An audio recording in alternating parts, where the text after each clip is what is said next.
Morning student. Today class 11th chemistry, chapter 4 chemical bonding.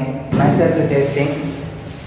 Chapter 4 में मैंने chemical bonding में कुछ टॉपिक डिस्कस कर दिए थे, जिसमें मैंने ionic bond, covalent bond, coordinate bond के बारे में बता दिया था, उसकी कैरेक्टरिस्टिक्स के बारे में बता दिया था। और इस चैप्टर में हमें मेनली कोवलेंट बॉन्ड के बारे में ही पढ़ना है। तो हमारा नेक्स्ट कोवलेंट बॉन्ड में पढ़ रहे थे। आगे हमने वेस्पर थ्योरी आपको बता दी थी, फिर शेप ऑफ मॉलिक्यूल्स बता दिया था, उसके बारे में मैंने बता दिया था। आज हमारा जो टॉपिक है काफ़ी इंपॉर्टेंट टॉपिक है, बॉन्ड पैरामीटर्स। क्या है? बॉन्ड पैरामीटर्स के बारे में हम पढ़ेंगे। बॉन्ड पैरामीटर्स में कहने का मतलब बॉन्ड केमिकल बॉन्डिंग होती है तो क्या क्या पैरामीटर्स होते हैं, क्या क्या उसमें कैरेक्टरिस्टिक्स जुड़ती हैं जिससे एक बॉन्ड बनता है और कैसे बनता है, इसके बारे में हम लोग पढ़ेंगे। तो बॉन्ड पैरामीटर में क्या था? पहला क्या है, हम पढ़ते हैं बॉन्ड लेंथ, दूसरा पढ़ते हैं बॉन्ड एंगल, तीसरा पढ़ते हैं बॉन्ड एंथैल्पी और चौथा पढ़ते हैं बॉन्ड ऑर्डर। और एक और होता है पोलैरिटी ऑफ बॉन्ड्स और एक रेजोनेंस। इन सब के बारे में हम पढ़ते हैं पूरी केमिकल बॉन्डिंग के बॉन्ड पैरामीटर्स में। बॉन्ड पैरामीटर के बारे में इस चैप्टर में लास्ट में भी मिलेगा पढ़ने के लिए, जब हम आपको और वैलेंस थ्योरी के बारे में और बताएंगे, मॉलिक्यूल्स के जब स्ट्रक्चर के बारे में डिटेल में और थोड़ा पढ़ेंगे तो उसमें मिलेगा भी। तो पहला है बॉन्ड लेंथ। बॉन्ड लेंथ क्या होता है? The equilibrium distance between the nuclei of two bonded atom in a molecule is called bond length। मतलब कि दो एटम हो, वो दोनों कंबाइन हो एक केमिकल बॉन्ड द्वारा एक मॉलिक्यूल्स में, तो उन दोनों एटम के बीच का जो न्यूक्लियस का डिस्टेंस होगा वही क्या होता है? Bond length. जैसे एक एटम ए है, एक एटम बी है, दोनों कंबाइन किए ए प्लस बी बने क्या है? मॉलिक्यूल्स ए बी बना है। ए बी बनाते इस टाइप के शेप, उनके बीच बॉन्ड बना है, मतलब ये जुड़े हुए हैं। तो उन सब का क्या रेडियस होगा? R A. एक का रेडियस होगा आर बी, मतलब एटम ए का आर ए, एटम बी का आर बी। तो ये एक न्यूक्लियस है, एक ये न्यूक्लियस है, एक पहले एटम का न्यूक्लियस है, दूसरे एटम का न्यूक्लियस। इन दोनों न्यूक्लियस के बीच में जो डिस्टेंस होती है उसे ही हम क्या कहते हैं? Bond length. और बॉन्ड लेंथ की दूरी क्या होगी? R A plus R B, मतलब इसका डिस्टेंस और इसका distance equal to bond length. Bond length को मेजर किसमें किया जाता है? पिकोमीटर में। पिकोमीटर 10 टू पावर -12, मतलब एक पिकोमीटर बराबर 10 के पावर -12 मीटर के बराबर होता है। या कह सकते हैं एक पिकोमीटर 1/10 टू पावर 12 मीटर के बराबर फ्रैक्शन में। ठीक है। बॉन्ड लेंथ इन मॉलिक्यूल्स के कोवलेंट बॉन्ड में क्या होता है? बॉन्ड लेंथ हर मॉलिक्यूल्स का अलग अलग होता है, क्योंकि हर मॉलिक्यूल्स का अलग अलग रीजन, क्योंकि हर एटम अलग अलग होते हैं। कोई भी एटम सेम साइज का होता नहीं है। एक सेम साइज के एटम होंगे, मतलब कि ऑक्सीजन दो होंगे तो उनको कह सकते हैं दोनों सेम साइज के हैं। लेकिन मॉलिक्यूल्स में क्या होगा? डिफरेंट टाइप के एटम्स होते हैं। हमारे पास 118 एलिमेंट और सबके साइज अलग अलग होते हैं। तो जब बॉन्ड बनाते हैं तो आप पढ़ेंगे केमिकल बॉन्डिंग में मैंने बताया था, जो भी बॉन्ड बनता है तो 3 तरह के कोवेलेंट बॉन्ड बनते हैं, एक single bonded, double bonded, triple bonded. हम क्या पढ़ते हैं? सिंगल, डबल और ट्रिपल बॉन्डेड के बारे में पढ़ते हैं। तो जो होता है बॉन्ड लेंथ, आपका सिंगल बॉन्ड में जो बॉन्ड लेंथ होता है ज्यादा होता है, बड़ा होता है। डबल बॉन्ड में उससे छोटा और ट्रिपल बॉन्ड में उससे छोटा। क्यों? समझे, जैसे एक की उंगली जुड़ा है तो इतना साइज, 2 करने के लिए क्या होगा? हमें थोड़ा सा और मुड़ना पड़ेगा, 3 करने के लिए और मुड़ना पड़ेगा, तो क्या होगा? साइज और कम होती जाएगी। मतलब 1 से पकड़े हैं तो ऐसे पकड़े हैं, 2 से पकड़ लिए तो ऐसे पकड़ लेंगे, 3 से और, तो साइज क्या होती है? बॉन्ड लेंथ की छोटी हो जाती है। क्यों? जितने उनके बीच शेयरिंग उतना उनके अंदर क्लोजनेस आएगी। क्लोजनेस आने का मतलब क्या होगा? उनकी बॉन्ड लेंथ भी छोटी होती चली जाएगी। तो बॉन्ड लेंथ क्या होती है? जैसे जैसे बॉन्ड में कोवेलेंट बॉन्ड जितने बढ़ते जाते हैं उतने उसकी साइज भी उनकी बॉन्ड लेंथ की घटती जाती है। तो सिंगल बॉन्ड में सबसे बड़े होते हैं, डबल बॉन्ड उसके बाद ट्रिपल बॉन्ड, सबसे छोटे कौन होते हैं? Triple bond structure. ठीक है। अगला है बॉन्ड एंगल। बॉन्ड एंगल क्या होता है? The angle between the orbital containing bonding electron pair around the central atom in a molecules या complex ion। तो जो बॉन्ड एंगल क्या होता है? किसी भी सेंट्रल एटम के अराउंड कितने ऑर्बिटल्स बॉन्डेड है या कितने एटम्स अदर एटम कंबाइन है और किस डायरेक्शन में कंबाइन है, उनके बीच की जो एंगल होता है उसे हम क्या कहते हैं? Bond angle. जैसे एक मॉलिक्यूल से AB2, क्या मॉलिक्यूल से AB2, मतलब ए यहाँ पे क्या है? सेंट्रल एटम है और सेंट्रल एटम के अराउंड बी यहाँ पे है, यहाँ पे। तो ये एक ऐसे बॉन्ड है, एक ऐसे बॉन्ड है।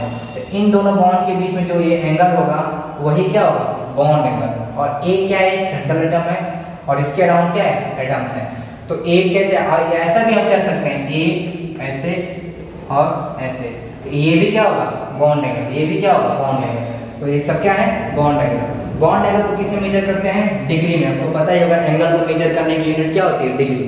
ठीक है, जैसे वाटर का बॉन्ड एंगल दिया है, वाटर H2O का, H2O का जब बॉन्ड होता है, सेंट्रल टर्म कौन होता है, ऑक्सीजन। ऑक्सीजन के अराउंड 2 हाइड्रोजन एटम है, इस फॉर्म में रहते हैं। तो ऑक्सीजन मतलब वाटर में जो बॉन्ड एंगल होता है हाइड्रोजन के बीच, 2 हाइड्रोजन के बीच, वो क्या होता है, वो 104.5 डिग्री, कितना, 104.5 डिग्री के बराबर बॉन्ड एंगल होता है। ठीक है, नेक्स्ट है बॉन्ड एंगल का यूजफुल क्या होता है। बॉन्ड एंगल का मेनली यूजफुल होता है कोवेलेंट बॉन्ड में शेप ऑफ मॉलिक्यूल्स कैसा है, वो शेप ऑफ मॉलिक्यूल्स के बारे में बताता है। मतलब अगर बॉन्ड एंगल 108 मतलब ऐसे दिखेगा, और अगर ऐसे रहेगा तो 180, ऊपर हुआ तो 90। तो ये क्या बताता है, मॉलिक्यूल्स का शेप बताता है किसी भी कंपाउंड या किसी भी स्ट्रक्चर में। ठीक है, अगला आता है बॉन्ड इंथैल्पी। बॉन्ड इंथैल्पी का मतलब ही क्या है, एनर्जी से रिलेशन। इंथैल्पी इज एनर्जी, और बॉन्ड की मतलब की बॉन्ड की इंथैल्पी। तो क्या होता है, the amount of energy required to break 1 mole of bond of a particular type between 2 atom in a gaseous system.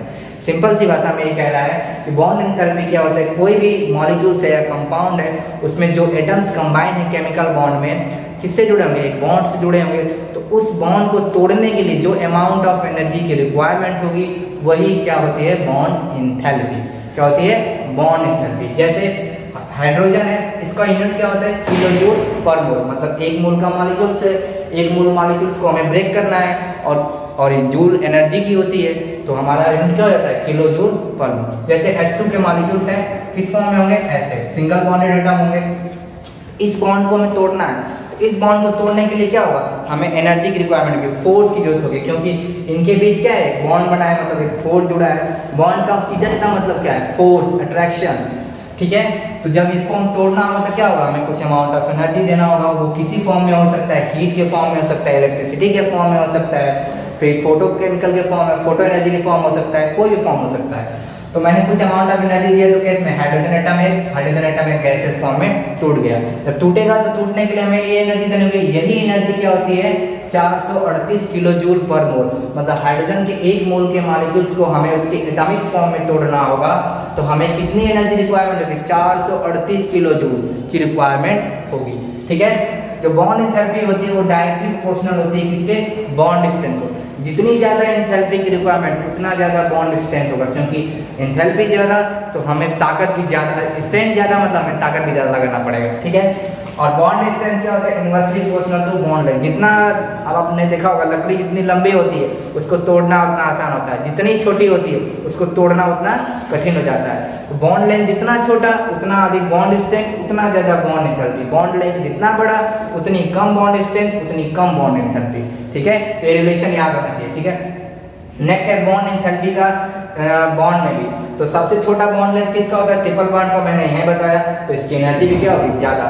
Second क्या होता है, डबल बॉन्ड का, तो उसकी एनर्जी थोड़ा सा थर्ड वाले से कम। और सबसे ज्यादा बॉन्ड लेंथ किस में होती थी, कार्बन कार्बन और सिंगल बॉन्डेड में, तो इसकी बॉन्ड इंथैल्पी भी सबसे कम, आसानी से ब्रेक हो जाएंगे। ठीक है, नेक्स्ट होता है बॉन्ड ऑर्डर। बॉन्ड ऑर्डर क्या होता है, the number of bonds between the 2 atom in A molecules. ये होता है बॉन्ड ऑर्डर। किसी भी मॉलिक्यूल्स में कितने बॉन्ड्स बने हैं वही हमारा क्या बताता है, बॉन्ड ऑर्डर। बॉन्ड ऑर्डर के बारे में और अच्छे से हम पढ़ेंगे एकदम लास्ट में, जब हम बॉन्ड पैरामीटर और पढ़ेंगे एक बार उसमें। तो जैसे हाइड्रोजन है, तो हाइड्रोजन मतलब गैस बना, तो कैसे बना, H single bond H single bond, तो इनके बीच कितने बॉन्ड है, एक। इनका बॉन्ड ऑर्डर कितना, एक। ऑक्सीजन है, तो ऑक्सीजन कैसे बनेगा, O double bond O double bond, इनके अंदर कितने बॉन्ड्स है, 2, 1 2, तो 2 बॉन्ड ऑर्डर। नाइट्रोजन N2 कैसे बनता है, ऐसे ट्रिपल बॉन्ड होता है, इनका बॉन्ड ऑर्डर कितना, 3। जितना नंबर ऑफ बॉन्ड्स के मॉलिक्यूल उतने नंबर ऑफ बॉन्ड ऑर्डर। ठीक है, जैसे आइसोइलेक्ट्रॉनिक स्पीशीज जो होते हैं, आइसोइलेक्ट्रॉनिक स्पीशीज क्या होते हैं, जिनके अंदर मॉलिक्यूल्स, ऐसे मॉलिक्यूल्स या स्पीशीज जिनके अंदर क्या होते हैं, नंबर ऑफ इलेक्ट्रॉन सेम हो। तो ऐसे स्पीशीज है 10 आइडेंटिकल बॉन्ड ऑर्डर। क्या रखते हैं, उनके बॉन्ड ऑर्डर आइडेंटिकल मतलब सेम होते हैं। जैसे F2 और ऑक्सीजन O2 माइनस, F2 कितना है, एक हाफ फ्लोरीन है 9, 2 फ्लोरीन के मतलब 18 इसमें है, कितने इलेक्ट्रॉन है, 18। अब O2 2 माइनस, मतलब O2 रहता तो कितने होते, 8 दूनी के 16, 2 माइनस मतलब 2 इलेक्ट्रॉन और मिला, तो कितने हो गए, 18। इसका भी नंबर ऑफ इलेक्ट्रॉन 18, इसका भी नंबर ऑफ इलेक्ट्रॉन 18, दोनों का नंबर ऑफ इलेक्ट्रॉन 18, तो बॉन्ड ऑर्डर कितना हो जाता है, 1। क्योंकि फ्लोरीन बनती कैसे है, फ्लोरीन की बात करेंगे तो फ्लोरीन कैसे बनता है, F ऐसे बनता है, इसलिए इसका बॉन्ड ऑर्डर कितना हो जाएगा 1। वैसे N2 मतलब 7 गुनी के 14 और कार्बन मोनोऑक्साइड मतलब 6 और 8 14, फिर NO प्लस मतलब 7 और 8 होता है इसमें, लेकिन 1 प्लस हुआ मतलब 1 इलेक्ट्रॉन निकल गया, इसमें भी 14, तो 14 का सभी का बॉन्ड ऑर्डर कितना हो जाएगा 3। तो N2 कैसे बनता है देखे होंगे, इसका 3 होता है, इसलिए ऐसे ऐसे स्पीशीज जितने होंगे सबके बॉन्ड ऑर्डर कैसे हो जाएंगे 3। तो यही बता रहा, आइडेंटिकल होंगे तो उनके बॉन्ड ऑर्डर भी सेम होंगे। नेक्स्ट है बॉन्ड ऑर्डर का सभी, इन सभी का एक रिलेशन है फॉर स्टेबिलिटी ऑफ मॉलिक्यूल। ये सभी क्या करते हैं, मॉलिक्यूल से कितना स्टेबल बनाते हैं और कैसे कंडीशन पे स्टेबल बनाएंगे, ये डिपेंड करता है इन्हीं बॉन्ड पैरामीटर पे। तो बॉन्ड पैरामीटर किसी मॉलिक्यूल्स को ज़्यादा से ज़्यादा स्टेबल होने के लिए क्या क्या चाहिए, पहला उनका बॉन्ड ऑर्डर सबसे अधिक होना चाहिए, हायर होना चाहिए, 3 हो 4 हो ऐसे, या उनका बॉन्ड एंथैल्पी क्या होगा ज़्यादा होगा।